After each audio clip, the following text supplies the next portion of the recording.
सरकारी कर्मचारी अधिकाऱ्यांना सेवेतून हलगर्जीपणामुळे सक्तीची निवृत्ती देण्याची घोषणा सरकारने केली आहे। या निर्णयामुळे अनेक कामचुकार कर्मचारी आणि अधिकाऱ्यांची जणू दाणादाणच उडाली आहे। हा निर्णय घोषित झाला तोच सरकारी कर्मचारी आणि अधिकाऱ्यांच्या कामचुकार हलगर्जीपणाचे अनेक नमुनेच आता समोर येऊ लागले आहे। सरकारी निर्णयाची कार्यवाही कुठल्या खात्यातून सुरू होईल अशी चर्चा सुरू असतानाच आता खाण खात्याचे एक प्रकरण समोर आले आहे। बेकायदा रेती व्यवसायावरून न्यायालयाने खाण खात्याच्या अधिकाऱ्यांना चांगलेच खडसावल्यानंतर आता बेकायदा चिरेखणीवरून हेच कर्मचारी आणि अधिकारी संकटात आले आहेत। बेकायदा चिरेखाण व्यवसाय हा खाण खात्याच्या कर्मचारी आणि अधिकाऱ्यांच्या आशीर्वादातूनच चालतो हे आता खुद्द न्यायालयासमोर उघड झालं आहे। आता खरोखरच सरकार आपल्या निर्णयाची कार्यवाही करते की हा निर्णय केवळ चुट्टीचा साप ठरतो हेच आता स्पष्ट होणार आहे। नमस्कार, मी ज्ञानेश्वर वरक आणि तुम्ही पाहताय गोवन वार्ता लाईव्ह अपडेट। बेकायदा रेती व्यवसायावरून न्यायालयासमोर नाचक्की झाल्यानंतर आता बेकायदा चिरेखणीवरून राज्य सरकारच्या खाण खात्याचे वाभाडेच निघाले आहे।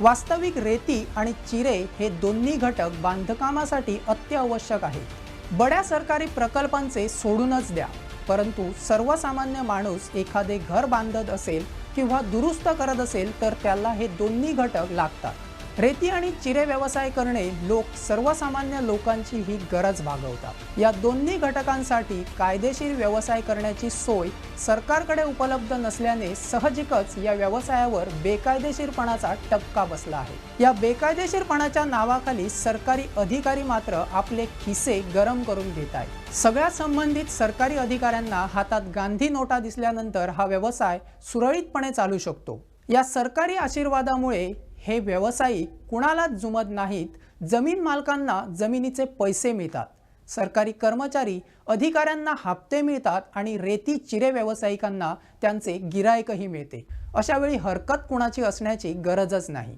या हप्त्यांच्या गणितामुळेच अनेक विरोधक उभे होतात, त्यात काही पर्यावरण प्रेमी उभी टाकत असल्यामुळे या व्यवसायावर गंडांतर येण्याची भीती निर्माण झाली आहे। तर सांगायचा विषय म्हणजे धारबांदोडा येथील बेकायदा चिरेखाणीच्या बाबतीत अनेक तक्रारी करूनही जेव्हा खाण खाते काहीच कारवाई करत नसल्याचे लक्षात आले तेव्हा बुधो अर्जुन गावकर यांनी एका रीट याचिका मुंबई उच्च न्यायालयाच्या गोवा खंडपीठात दाखल केली। याचिकादाराच्या वतीने ॲडव्होकेट ओमकार कुलकर्णी यांनी अत्यंत प्रभावी युक्तिवाद करून या विषयाला खरोखरच गांभीर्य प्राप्त करून दिलेला आहे। खंडपीठासमोर उघडे पडलेले खाण खात्याचे कर्मचारी आणि अधिकाऱ्यांना आता आपले तोंड लपविण्यासाठी जागाच शिल्लक राहिली नाही। खाण खात्याकडे तक्रारी करूनही काहीच कारवाई का झाली नाही याचा जाब जेव्हा खंडपीठाने विचारला तेव्हा खाण खात्याची बोलतीच बंद झाली। तक्रारदाराने तक्रारींची जंत्रीच सादर केली तेव्हा त्यांची धांदलच उडाली। खाण खात्याचे संचालक पदाचा नव्याने ताबा घेतलेले सुरेश शानभोगे यांनी संबंधितांना मेमो जारी करून कारवाई का केली नाही याचा जाब विचारला आहे। या प्रकरणातून खाण खात्याचे धिंडवडेच निघाले आहेत। आता एवढ्यावरच कुठे प्रकरण मिटले आहे?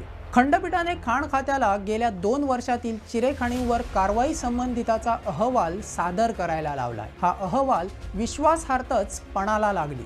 कसाबसा करून हा अहवाल सादर केला खरा, परंतु त्यातून खाण खात्याने नव्यानेच संकट ओढावले आहे। आत्तापर्यंत रेती चिरे व्यावसायिकाकडून मिळणाऱ्या हप्त्यांनी तृप्त झालेल्या खाण खात्याच्या अधिकाऱ्यांचा पोलखोलच या अहवालातून उघड झाला। खाण खाते मुख्यमंत्री डॉक्टर प्रमोद सावंत यांच्याकडे आहे। पेडणे तालुक्यातील चिरेखाणीवर तेथील जमीन मालकांना कोट्यावधी रुपयांच्या नोटिसा पाठवण्याचं प्रकरण सध्या बरंच गाजत आहे। राष्ट्रीय हरित लवादाने खाण खात्याला चांगलेच पैलावर घेतल्यामुळे हे कारवाईचे सोंग म्हणून खाण खात्याने या नोटिसा जारी केल्या आहेत।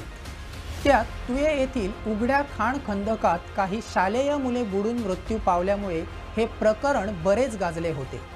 आता खाण खात्याने खंडपीठाकडे दाखल केलेल्या अहवालात गेल्या 2 वर्षात खाण खात्याने पेडणे तालुक्यातील बेकायदा चिरेखाणीवर एकही कारवाई केली नसल्याची माहिती समोर आली आहे। बेफाम चिरेखाणी पेडणे तालुक्यात सुरू असतानाही तिथे एकही कारवाई झाली नाही याचाच अर्थ खाण खात्याच्या कर्मचाऱ्यांनी आपली कशी चांदी करून घेतली हेच अधोरेखित होतं। पेडणे तालुक्यातील विविध गावातून कित्येक तक्रारी खाण खात्याकडे दाखल झाल्या आहेत। या तक्रारीवर काहीच कारवाई झालेली नाही। गेल्या 2 वर्षात केवळ 25 ठिकाणी कारवाई करण्यात आल्याचे या अहवालात म्हटले आहे। अहवालाप्रमाणे केपेत 4, सत्तरीत 5, डिचोलीत 3, फोंड्यात 3, सांगेत 6 तर धारबांदोड्यात 4 कारवाई केल्याचे म्हटले आहे। यात प्रमुख पेडणे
भ्रष्टाचाराविरोधात असेल तर पुढे येऊन तुमच्या तक्रारी खंडपीठासमोर दाखल करा।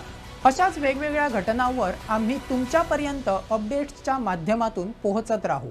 तोपर्यंत पाहत रहा गोवन वार्ता लाईव्ह, नातं गोव्याचं देणं मराठीचं।